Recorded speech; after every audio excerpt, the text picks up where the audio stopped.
لا هو حسين كان جاي يتاسف في الشيبي، هو ما قدرش حاجات كتير يعني. هو حسين جاي يتاسف في الشيبي لان الشيبي كان زعلان جدا بصراحه. انا شايف الشيبي من ساعه الماتش ما خلص هو الشيبي متضايق جدا. وخاصه ان دي مش اول مره تحصل يعني. حصل برده معاه موقف مشابه ليه الماتش الاهلي اللي في السوبر، ماتش السوبر اللي كان في الامارات. لو انت فاكر يعني. ايوه الخناقه اللي عند الكورنر، الخناقه اللي كانت عند الكورنر. بالظبط. فهو الواد ما بقاش فاهم يعني. انتوا يعني عادي خد بالك. ما هو لو فكره في ان احنا نشتم او نضرب بعض، دي اسهل حاجه ممكن اللعيب يعملها، دي اي حد يعملها.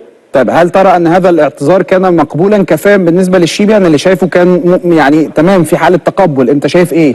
والله انا هو بص، هو الشيبي من ساعه اللي خلاص هو دخل في مود ان هو متضايق جدا، فخلاص هو ممكن يكون خلاص تقبل الموضوع في ساعتها. حالته ايه بقى بعد كده؟ خلاص هو دلوقتي مسافر المغرب حتى بعد الاعتذار هو متضايق. هو متضايق وده طبيعي وده حقه. بس فخير الحمد لله.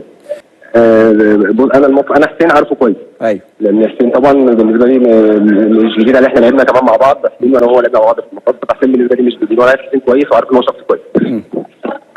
فانا استغربت اللقطه بصراحه، هي كانت غريبه بالنسبه لي يعني. طالما ما فيش ادب يبقى نتربى. حسين الشحات عمل وش الشيبي مربى.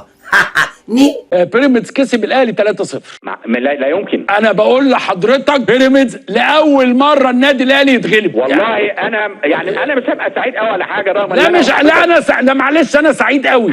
الاهلي اتغلب 3-0. الاهلي ده فريق مصري صحيح. انا وحضرتك زملكاويه منوعين زملكاويه وبنحب الزمالك، ولكن دايما اتمنى كل الخير للأهلي وكل يا فندم. بنتمنى له الخير انما ده ايوه الضحكه الحلوه بقى بتاعت ال3-0 دي.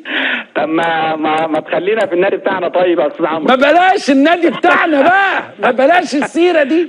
ان شاء الله القادم افضل والقادم احسن للنادي بتاعنا، وان شاء الله كل النوادي المصريه تبقى بخير. لنادي الزمالك ونادي السكه الحديد ان شاء الله كمان. ازاي هيبقى افضل؟ ازاي؟ والله مفيش حال بيستمر كده يعني. ايوه مفيش حال بيستمر كده. لازم يا استاذ عمرو. وانت فاكر ان الحال ده هيستمر كده؟ وانت فاكر ان هو حتى اعضاء مجلس الاداره سامعيني والمستشار مرتضى منصور سامعني؟ هو المستشار مرتضى منصور ومجلس الاداره ده هيفضل قاعد طول العمر؟ لا يمكن، هيتغير. طب اللعيبه دي هتفضل طول العمر؟ لا يا فندم هيحصل ايه؟ هيتغير. بيراميدز اشترى كل حاجه في مصر بفلوسه الا جمهور الزمالك، خدوا فوق البيعه.